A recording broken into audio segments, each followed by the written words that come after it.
Hello students, good morning to all of you. आइए चलिए exercise 12A start करते हैं।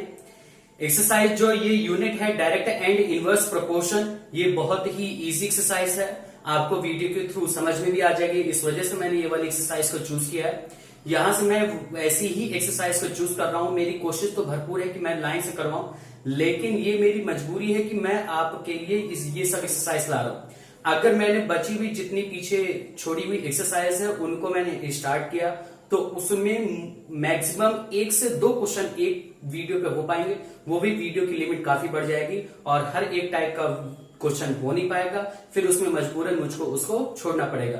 तो पहले जितना हो सके इजी चैप्टर जो वीडियो के थ्रू समझ में आ सकते हैं आपको, उसको मैं इसी वजह से चूज कर रहा हूं और समझते जाइए और जितना हो सके आप यहाँ पर पढ़ते जाइए।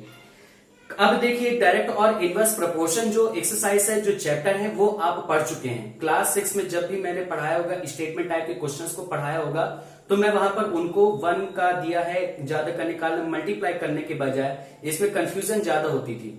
तो यहाँ पर फिर उस समय का आप टाइम याद करिए, उस समय में आपको मैंने इसी मेथड से करके है बताया था। तो वो मेथड यहाँ पर चैप्टर वाइज यहाँ पर आ गया है और आपको बस सॉल्व कर देना है। ये वाली एक्सरसाइज बहुत इजी है, आप देखेंगे आपको तुरंत याद आ जाएगा। ठीक, देखिए जैसे सबसे पहले क्वेश्चन कह रहे हैं कि ऑब्जर्व करिए कि ये जो नंबर दिए गए हैं ये प्रोपोर्शन में है कि नहीं है। तो प्रोपोर्शन में चेक करने के लिए अब वो भी direct proportion, inverse proportion, inverse proportion 12B exercise, उसको मैं फिर बता दूंगा। तो डायरेक्ट प्रोपोर्शन में चेक कैसे करते हैं, यहां पर x है तो x अपॉन y आपको इस तरह से लिखना है और इसको केवल आपका यहाँ पर ये जो एक्सरसाइज है वो आप समझ तो लेंगे, लेकिन लिखने में आती है इसको प्रॉब्लम। तो इस वजह से मैंने फेयर कॉपी, उसको क्या कहते हैं, किस तरह से इसको आपको फेयर कॉपी में लिखना है, कैसे आपको इसको एग्जाम में लिखना है, तो उसको मैंने सेंड करवा दिया, फॉरवर्ड करवा दिया। वहां से आप उसको देखिए और उसी तरह से लिखिएगा आप, और दूसरे तरीके से ना लिखिएगा। अगर आपके पास कोई दूसरा तरीका हो तो मुझको एक बार फॉरवर्ड कर दीजिएगा, मैं देख लूंगा। मैं जब चेक कर लूं फिर उसके बाद आप उससे कर लीजिएगा। अब देखिए यहाँ पे चेक करना है, तो मतलब कि x अपॉन वाई इक्वल में लिखेंगे 3 अपॉन 9, फिर 5 अपॉन 15, फिर यहाँ पर 8 अपॉन 24, फिर 11 अपॉन 33 और फिर 26 अपॉन 78। ऐसे तो ये इक्वल नहीं लग रहे, तो यहाँ पर आइए चेक कर लेते हैं कि सिंपलेस्ट फॉर्म में है कि नहीं। 1 3 1 जा 3 3 जा 9, फिर इसी तरह 5 1 जा 5 5 3 जा 15, 8 1 जा 8 8 3 जा 24, 11 1 जा 11 3 जा 26 1 जा और 26 3 जा। तो यहां पर देखिए सबका ही एक ही प्रोपोर्शनल आ रहा है, मतलब कि एक ही कांस्टेंट आ रहा है सॉल्व करने पर, और वो क्या है 1/3। तो मतलब कि जब सबका इक्वल आ गया तो फिर इस वजह से हम कह सकते हैं hence the given values of the table are in proportion. और बाकी आप स्टेटमेंट अपने कॉपी से देख लीजिए, आगे समझ में। अब यहां पर कोई ऐसी नंबर भी आपकी पेयर बन सकती है कि जिसमें 1/3 ना आएगा, तो फिर उसको आप सेपरेटली अलग कर लीजिएगा। मतलब कि यहां पर आपने जैसे करके दिखा दिया, तो यहां पर मैंने देखिए कॉमन नहीं लगाया, वो इक्वल नहीं लगाया। अब इक्वल नेक्स्ट केस में आप लगाना लगा सकते हैं, नहीं तो यहीं पर आप लगा सकते हैं। अगर मैंने यहाँ पर इक्वल लगा दिया होता तो यहाँ पर कोई अगर ऐसा क्वेश्चन आ जाता, पेयर बन जाता है जिसमें इक्वल नहीं हो रहा था प्रोपोर्शन, तब वो गलत हो जाता। तो उस केस के लिए क्या करिएगा, आपकी एक्स वाई को भी अलग लिखिएगा और जिसका कांस्टेंट अलग आ रहा है, जिसको जो सिंप्लीफाई करने पर जो वैल्यू आ रही है उसको अलग लिखिएगा और फिर लिख दीजिएगा नीचे hence they are not in proportion. आगे सबको समझ में। अब इसके बाद इसी के बेसिस पर जैसे क्वेश्चन नंबर 2 है उसमें वैल्यू पूछ लिया। अब वैल्यू कैसे पूछा है, सेम यही क्वेश्चन है, 3 है और फिर इसकी जगह 72 है, तो यहां पर 72 लिख लिया। सेकंड क्वेश्चन है ये वाला चल रहा है, x1 और 120, यहां पर हो जाएगा x1 और यहां पर 120।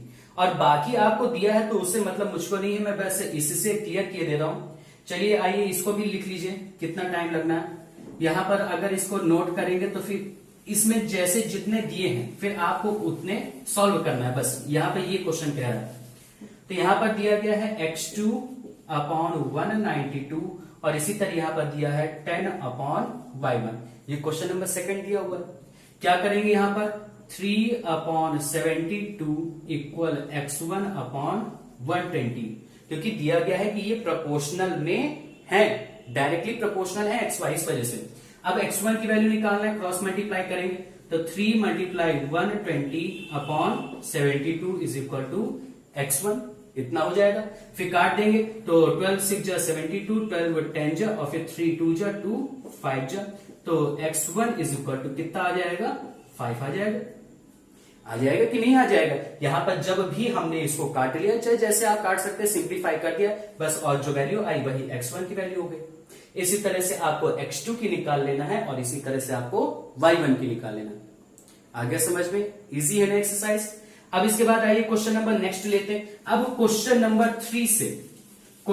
3 से आप अगर पढ़ना स्टार्ट करेंगे तो आपको पता चलेगा कि ये सब आप कर चुके हैं। यहां पर बस आपको रेशियो प्रोपोर्शन से करना है।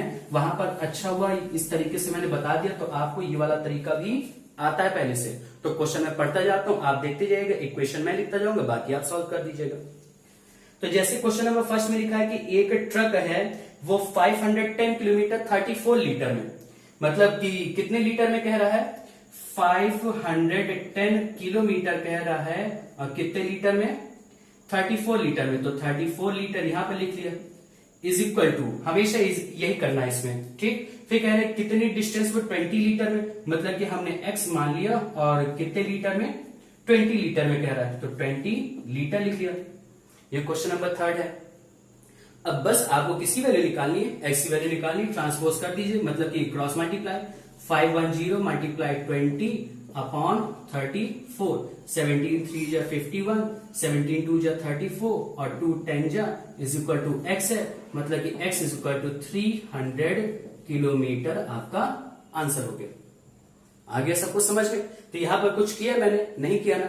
फेयर कॉपी में आपके यहां पर यूनिट ना लिखी होगी, है ना, तो वहां पर इस वजह से मैंने नहीं नोट करवाया, क्योंकि वहां पर स्टेटमेंट आप देखेंगे तो यहां पर लिखा हो सकता है distance covered by a truck, फिर वहां पर ब्रैकेट में लिखा होगा इन किलोमीटर, तो हमने वहां पर यूनिट शो कर दिए। अब उसमें जो नंबर लिखी है, एक जगह लिखी होगी 510 और एक जगह लिखी होगी x।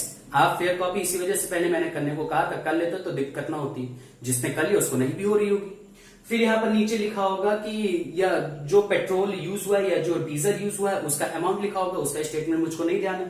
तो यहाँ पर लिखा हो सकता है कि लीटर वो क्या कहते हैं डीजल यूज्ड, या तो amount of diesel used to cover a certain distance, कुछ भी लैंग्वेज हो सकती है, वो आप देख लीजिएगा या आप खुद बना लीजिएगा। फिर वहां पर ब्रैकेट में लिखा होगा इन लीटर, तो मैंने फिर वहीं पर दोनों यूनिट शो कर दी थी और यहाँ पर सिर्फ नंबर बची, तो जो x माना था तो x की वैल्यू तो निकाल ली। अब x जिस रो में होगा उस रो की जो यूनिट लिखी होगी वो यहां पर हम लोग पुट कर देंगे और यहां से आपका आंसर आ जाएगा। तो आगे सबको समझ में? इसी तरह से आपको क्वेश्चन नंबर 4 भी कर लेना है। फिर क्वेश्चन नंबर 5 देख लीजिए। क्वेश्चन नंबर 5 में क्यों एक बार शो करवाना चाह रहा हूं, क्योंकि क्वेश्चन नंबर 5 में यूनिट सेम नहीं है, और अगर आपने फेयर कॉपी देखी होगी तो उसमें यूनिट सेम करके दिखाया भी होगा। यूनिट क्या नहीं सेम है, पहले तो दिया गया है कि 16 किलोमीटर 25 मिनट में, और फिर वो 5 आवर में कितने किलोमीटर कवर करेगा, तो ये तो प्रॉब्लम हो गई। तो फिर यहां पर आपको मिनट को हमेशा आवर में चेंज कर लेना, क्योंकि स्पीड की यूनिट किलोमीटर पर आवर में होती है, स्टैंडर्ड फॉर्म में आपको लिखना चाहिए।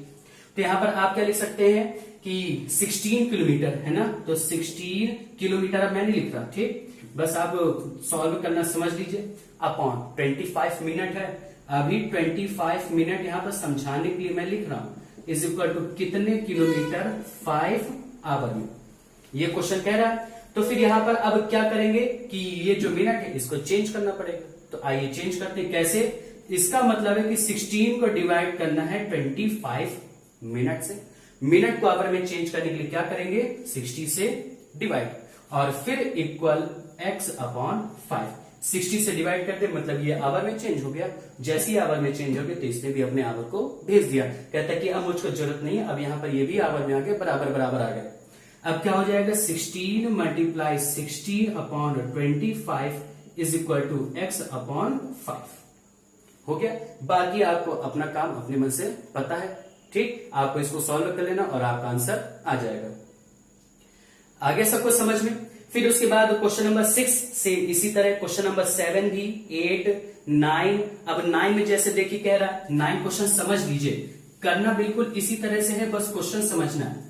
9th क्वेश्चन अगर आपने पढ़ा होगा तो उसमें ध्यान दिया होगा, कह रहा है कि एक मॉडल ऑफ ए शिप, मतलब कि एक रियल शिप है और दूसरी मॉडल ऑफ द शिप है।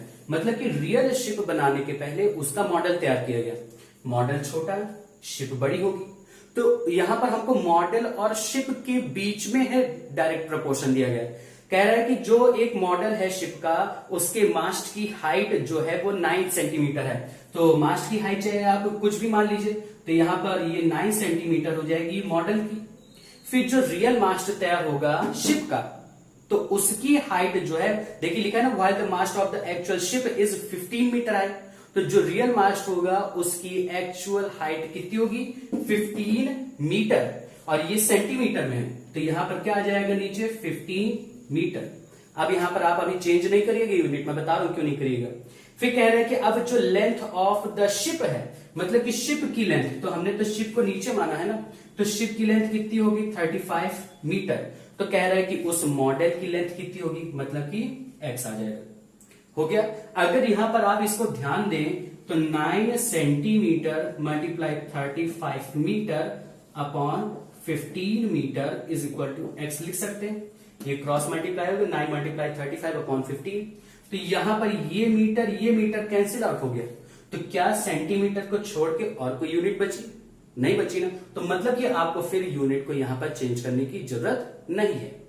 यहां पर आपका ऐसे ही आ जाएगा, क्योंकि जो मेन चीज नीचे की यूनिट बराबर होनी चाहिए। इसके पिछले वाले केस में नीचे मिनट था, यहां पर आवर था, तो वहां पर चेंज करने की जरूरत पड़ी थी। यहां पर इसी वजह से जरूरत नहीं पड़ रही।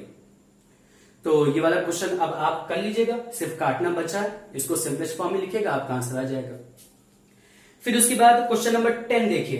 क्वेश्चन नंबर 10 भी कुछ इसी तरह का है, बाकी वो टफ दिख जरूर रहा है, लेकिन टफ है नहीं, लेकिन हाँ थोड़ा बहुत तो है ही। कह रहा है कि इन 8 डेज, तो आप क्वेश्चन को ऐसे छोड़ ही दीजिए, अब डायरेक्ट इसको करिए। 8 डेज कह रहा है, तो यहां पर मैंने 8 लिख किया। फिर कह रहा है द अर्थ पिक्स अप इतने kilo of dust from the atmosphere. Dust का वेट दिया गया, मतलब कि 6.4 इंटू 10⁻7 किलोग्राम। अब किलोग्राम यहां पे लिखने की जरूरत नहीं है, क्योंकि यहां पे यूनिट सेम नहीं करनी। फिर कह रहा है हाउ मच डस्ट। अब यहां पर हाउ मच डस्ट मतलब कि ये पूछा है, हाउ मच डस्ट, तो डस्ट नीचे 15 डेज में, मतलब कि 15 यहां पर। इसको मैं सॉल्व कर देता हूं आगे समझ में। अब x इधर जाएगा, बाकी ये और 8 यहां पर चला जाएगा। तो x is equal to 15 multiply 6.4 into 10⁻7 upon 8 नीचे आ जाएगा, तो ये हो जाएगा। सॉल्व करते हैं, तो यहां पर पॉइंट हटाया, 0 बढ़ाया, 8 10 जा 80, 8 8 जा 64, 2 4 जा 8, 2 5 जा 10, 5 1 जा 5, 5 3 जा 15। तो x इज इक्वल टू 4 3 जा 12 इंटू 10⁻7। इतना आगे समझ में। अब देख लीजिए कहीं कोई क्या कहते हैं कैलकुलेशन मिस्टेक हो, तो आप अपना कर लीजिएगा। फिर उसके बाद यहां पर देखिए, ये अभी स्टैंडर्ड फॉर्म में नहीं है। स्टैंडर्ड फॉर्म में आपको बताया था ना, स्टैंडर्ड फॉर्म में क्या होता है कि ये जो स्टार्टिंग की एक नंबर होती है, तो जो स्टार्टिंग की एक नंबर होती है उसके बाद एक पॉइंट लग जाता है ना, यही तो बताया था। तो यही चीज यहां पर एक संख्या के बाद पॉइंट लाने के लिए आपको फिर वही मेथड याद रखना पड़ेगा जो स्टैंडर्ड फॉर्म में चेंज करने के लिए 2 वाली एक्सरसाइज में शायद बताया था। जहां पर अपॉन में इतने 0 मान लेते हैं, फिर उसके बाद मल्टीप्लाई करते हैं, फिर डिवाइड करते हैं, फिर स्टैंडर्ड फॉर्म में चेंज हो जाता है। अगर आपको आता है तो वो सब स्टेप करने के बाद इसका आंसर आ जाएगा 1.2 इंटू 10⁸ किलोग्राम, और यही आपका आंसर हो जाएगा। आगे सब कुछ समझ में। तो मुझको लगता है कि ये वाली एक्सरसाइज अभी नहीं खत्म हुई, अभी क्वेश्चन नंबर 11 बचा है। क्वेश्चन नंबर 11 भी हल्का सा अलग है, इसमें भी यूनिट चेंज करनी, इस वजह से मैं बता रहा हूं, नहीं तो बाकी आपको आ जाएगा। यूनिट चेंज करने के लिए देखिए, कह रहा है कि एक कार 50 किलोमीटर पर आवर, तो 50 किलोमीटर पर आवर को आपको तोड़ना पड़ेगा, और कैसे लिखेंगे कि 1 आवर में 50 किलोमीटर। 50 किलोमीटर पर आवर का मतलब कि 50 किलोमीटर प्रति घंटा, तो मतलब कि 1 आवर में 50 किलोमीटर। तो ये आपका टूट के आ गया। तो मतलब कि यहां पर लिखा जा सकता है कि 1 आवर अपॉन 50 किलोमीटर। फिर कितने मिनट में या कितने घंटे में, यहां पर दोनों दिया, 1 घंटे 12 मिनट। तो 1 आवर 12 मिनट को कैसे चेंज करेंगे? 1 प्लस 12 अपॉन 60। हमेशा आपको यही करना, आवर को छोड़ दीजिए, बाकी जो है उसको अपॉन में 60 कर लीजिए जो मिनट में है। आप फिर इसको अलग से सॉल्व कर लीजिएगा, आपका आंसर आ जाएगा, और फिर अपॉन यहां पर x हो जाएगा। ठीक, अब ये x यहां पर जाएगा, x बन जा x हो गया इज इक्वल टू 50 यहां पर जाएगा।